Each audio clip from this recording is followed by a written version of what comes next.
Hey guys, welcome back to Chemistrizers. तो आज हम लोग हेलोजन फैमिली का क्विक रिवीजन देखने वाले हैं। इसमें हेलोजन फैमिली से रिलेटेड सारे इंपॉर्टेंट रिएक्शंस, सारे इंपॉर्टेंट पॉइंट्स, इसके ट्रेंड्स, इसके कलर, सब कुछ यहाँ पे डिस्कस करेंगे। आपको एग्जाम्स में हेलोजन फैमिली में इसके अलावा और कुछ भी पढ़ के जाने की जरूरत नहीं है। आप सिर्फ इस वीडियो को कवर कर लेंगे तो आपका पूरा हेलोजन फैमिली कवर हो जाएगा। तो आइए चलिए हम लोग स्टार्ट करते हैं इलेक्ट्रॉन एफिनिटी से।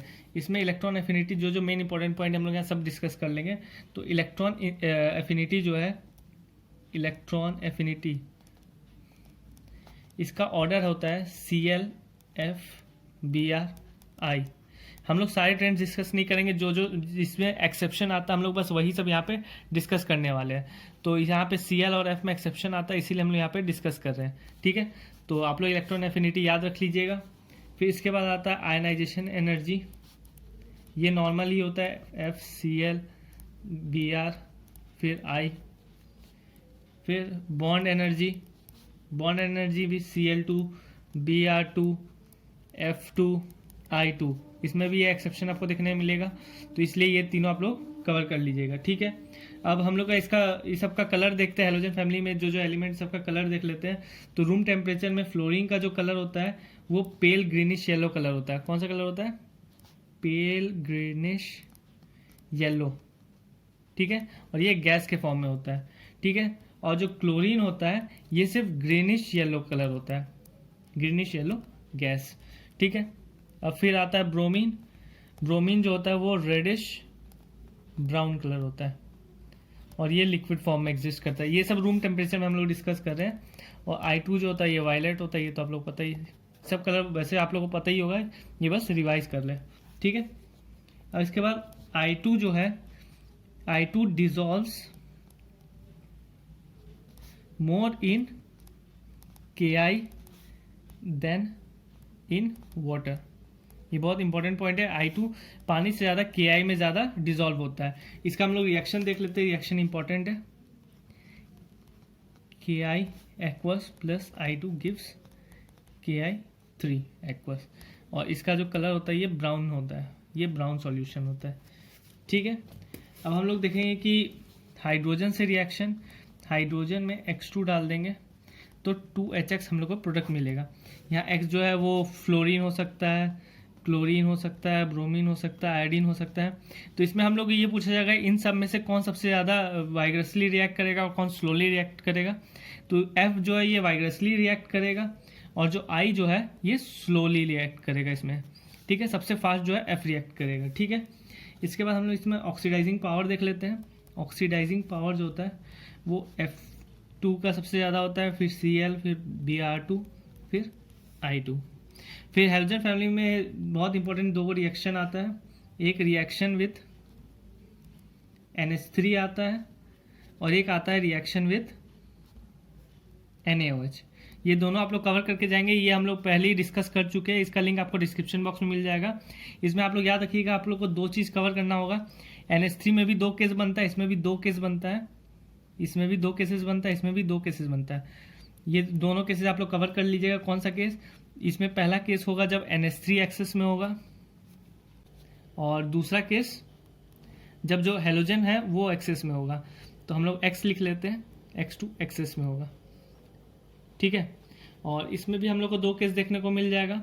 NaOH में भी, इसमें जब NaOH हम लोग कोल्ड और डाइल्यूट लेते हैं और दूसरा केस हॉट एंड कंसनट्रेटेड लेते हैं। ठीक है, ये दोनों ही केस दोनों में कवर कर लीजिएगा। दोनों बहुत इंपॉर्टेंट है, कुछ भी पूछा जा सकता है। तो ये दोनों हम लोग वीडियो में पहले ही डिस्कस कर चुके हैं, तो इसका लिंक आप लोग को डिस्क्रिप्शन बॉक्स में मिल जाएगा। ठीक है, अब हम लोग का HNO3 से रिएक्शन पूछा जाएगा कि इस ग्रुप में HNO3 से कौन रिएक्ट करेगा। तो इस ग्रुप में सिर्फ I2 जो है वो हॉट और कंसनट्रेटेड HNO3 से अटैक होता है। ठीक है, सिर्फ I2 ओनली। ठीक है, तो इसका रिएक्शन हम लोग देख लेते हैं। I2 plus 10 HNO3 hot and concentrated लेंगे तो हम लोग को 2HIO3 मिलेगा प्लस 10 NO2 प्लस 4 H2O। ठीक है, ये हम लोग को इसमें मिलेगा। इसके बाद हम लोग देखेंगे इंटरहेलोजन कंपाउंड। इंटरहेलोजन कंपाउंड ये भी बहुत इंपॉर्टेंट पार्ट है इस चैप्टर का। इंटर हेलोजन कंपाउंड, इसका जो जनरल फॉर्म होता है वो होता है ABN, ठीक है। और ए और बी जिसमें दोनों हेलोजन है, और ए जो है वो बी से ज़्यादा हैवी है, ए इज हेवियर देन बी, ए और बी दोनों हेलोजन है। और जो एन है, एन हम लोग का हो सकता है ऑड टर्म हो सकता है 1, 3, 5 और 7 में, ठीक है। अब जो सभी इंटर हेलोजन कंपाउंड्स हैं वो हम लोग का कोवैलेंट होते हैं, डायामैग्नेटिक होते हैं, ठीक है, और मोर रिएक्टिव होते हैं। किससे मोर रिएक्टिव होते हैं? More reactive than parent halogen. लेकिन किसको छोड़ के? Accept F2। इसमें F2 सबसे ज़्यादा रिएक्टिव होता है, ठीक है। इसको हम लोग सुपर हेलोजन के नाम से भी जानते हैं। तो F2 सबसे ज़्यादा रिएक्टिव होता है, लेकिन बाकी जैसे क्लोरीन हो गया, ब्रोमीन हो गया, वो सबसे ज़्यादा रिएक्टिव इंटर हेलोजन कंपाउंड होते हैं, ठीक है। इसके बाद आता है सूडो हेलोजन और सूडो हैलाइड्स के बारे में। Pseudo halogens and pseudo halides, ठीक है।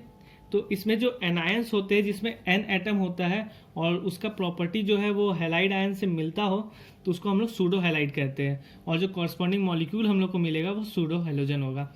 जैसे एनायन जो जिसका प्रॉपर्टी उसमें एक एन एटम मौजूद होना चाहिए, तो हम लोग सेंटेंस लिख लेते हैं, एनायन विच कंटेन्स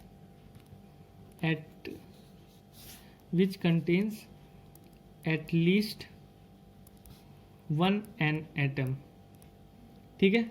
और उसका प्रॉपर्टी जो है वो हैलाइड आयन से मिलना चाहिए, तो उसको हम लोग कहेंगे सूडो हैलाइड, और कॉरस्पॉन्डिंग मॉलिक्यूल जो होगा वो सूडो हेलोजन होगा। जैसे हम लोग एनायन का एग्जांपल ले लेते हैं, जैसे मान लीजिए हम लोग को गिवन है Cn-, ठीक है, इसमें एन एटम मौजूद है और इसका नाम है साइनाइड आयन होगा, और इससे जो हम लोग को ये मिलेगा मॉलिक्यूल मिलेगा वो होगा सूडो हेलोजन। इसमें मॉलिक्यूल क्या मिलेगा? Cn2 मिलेगा, इसका नाम क्या होगा? Cyanogen gas. ये जो है सूडो हेलोजन हो गया, ये सूडो हैलाइड हो गया। इसका हम लोग 1-2 एग्जांपल और देख लेते हैं सूडो हेलोजन हैलाइड का। सूडो हेलोजन में जैसे OCN- हो गया, अब इसका जो सूडो हैलाइड मिलेगा हम लोग को वो क्या मिलेगा? OCN का होल ट्वाइस। फिर SCN-, इसमें मिलेगा SCN का होल ट्वाइस। ये सब सूडो हेलोजन है और ये सूडो हैलाइड है, और ये सब सूडो हेलोजन मिलेगा, ठीक है। इसके बाद हम लोग मेथड ऑफ प्रिपरेशन देख लेंगे। मेथड ऑफ प्रिपरेशन में हम लोग को जैसे फ्लोरीन का पूछा, तो इसमें हम लोग मॉइजन्स प्रोसेस मेथड यूज़ करते हैं, मॉइजन्स मेथड। तो आप लोग को डायरेक्टली पूछा जा सकता है कि मॉइजन मेथड हम लोग कौन से हेलोजन का प्रिपरेशन के लिए यूज़ करते हैं, तो उसमें आप लोग को फ्लोरीन में टिक कर देना है, ठीक है। तो हम लोग को प्रोसेस का नाम याद रखना है। और ये कौन सा मेथड होता है? ये एक इलेक्ट्रोलिटिक मेथड होता है, इलेक्ट्रोलिटिक मेथड, ठीक है। और क्लोरीन का भी एक इम्पॉर्टेंट प्रोसेस है, नेम्ड प्रोसेस है, वो है डिकॉन्स प्रोसेस। इस प्रोसेस का आप लोग को रिएक्शन इंपॉर्टेंट है, आप लोग रिएक्शन कवर करके जाइएगा। 4HCl + O2, इसमें हम लोग कैटलिस्ट जो है वो इम्पॉर्टेंट है, CuCl2 कैटलिस्ट यूज़ करते हैं 440 डिग्री सेल्सियस में, 2Cl2 + 2H2O, ठीक है। इसमें भी अगर डेकॉन्स प्रोसेस नाम से पूछ लिया तो Cl2 याद रखिएगा, नहीं तो हम लोग कैटलिस्ट तो याद रखने ही कि CuCl2 एज ए कैटलिस्ट हम लोग यूज़ करते हैं इस प्रोसेस में। आता है कि हम लोग का Cl2 का स्लेक्ड लाइम से रिएक्शन, Cl2 + CaOH होल ट्वाइस, यानी स्लेक्ड लाइम, इसे रिएक्शन आता है। तो इससे हम लोग को मिलता है ब्लीचिंग पाउडर CaOCl2, या फिर CaOCl ये लिख सकते हैं, ठीक है, ब्लीचिंग पाउडर। ये बहुत इंपॉर्टेंट रिएक्शन में आता है, इसलिए हम लोग यहाँ पे कवर कर लिए। ये आप लोग याद रखिएगा कि Cl2 को स्लेक्ड लाइम से रिएक्शन करवाने में हम लोग को ब्लीचिंग पाउडर मिलता है, ठीक है। अब मेथड ऑफ प्रिपरेशन में हम लोग को आयोडीन का भी मेथड ऑफ प्रिपरेशन बहुत इंपॉर्टेंट है। देखते दो इंपॉर्टेंट रिएक्शन है। एक हम लोग पोटेशियम आयोडाइड से लेते हैं, Ki + KiO3 + 6HCl gives 3I2 + 6KCl + 3H2O, ठीक है। ये रिएक्शन हम लोग को I2 का मेथड ऑफ प्रिपरेशन बहुत ज़्यादा इंपॉर्टेंट है। पोटेशियम आयोडाइड, KiO3, HCl ये सबको रिएक्ट करके हम लोग को आयोडीन मिलता है। और एक रिएक्शन है Hi + H2SO4 का, इससे भी हम लोग को आयोडीन मिलता है और SO2 भी रिलीज होता है साथ में। ठीक है, ये दोनों आयोडीन का मेथड ऑफ प्रिपरेशन आप लोग कवर कर लीजिएगा। हम लोग फ्लोरीन और क्लोरीन का पहले डिस्कस कर चुके हैं, मॉइजन्स और डेकॉन्स प्रोसेस, वो आप लोग याद रखिएगा। इसके बाद आता है हम लोग को एसिडिक स्ट्रेंथ इस ग्रुप का हैलाइड हाइड्रोजन के साथ, एसिडिक स्ट्रेंथ।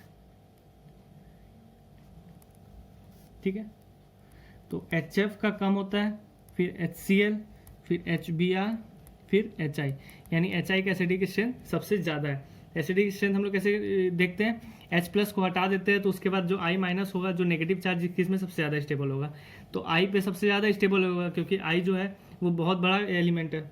ठीक है, इसका साइज बड़ा होता है, इसलिए ये सबसे ज़्यादा एसिडिक स्ट्रेंथ सबसे ज़्यादा इसी का होगा। ठीक है, और इसके बाद हम लोग को कवर करना है इसमें oxides of Cl2 and I2।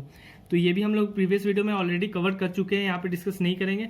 इसका भी अगर आपको कवर करना है, ये इंपॉर्टेंट है, इसका भी लिंक आपको डिस्क्रिप्शन बॉक्स में मिल जाएगा, तो वहाँ से जाके आप लोग इसको कवर कर लीजिए। आई होप आपके सारे डाउट्स क्लियर हो गए होंगे। किसी भी तरह का डाउट हो तो कमेंट करके पूछिए। वीडियो अच्छा लगे तो लाइक कीजिए और ऐसी मैथ्स और केमिस्ट्री के रिलेटेड प्रॉब्लम्स और ट्रिक्स के लिए चैनल को सब्सक्राइब जरूर कीजिए। Thank you.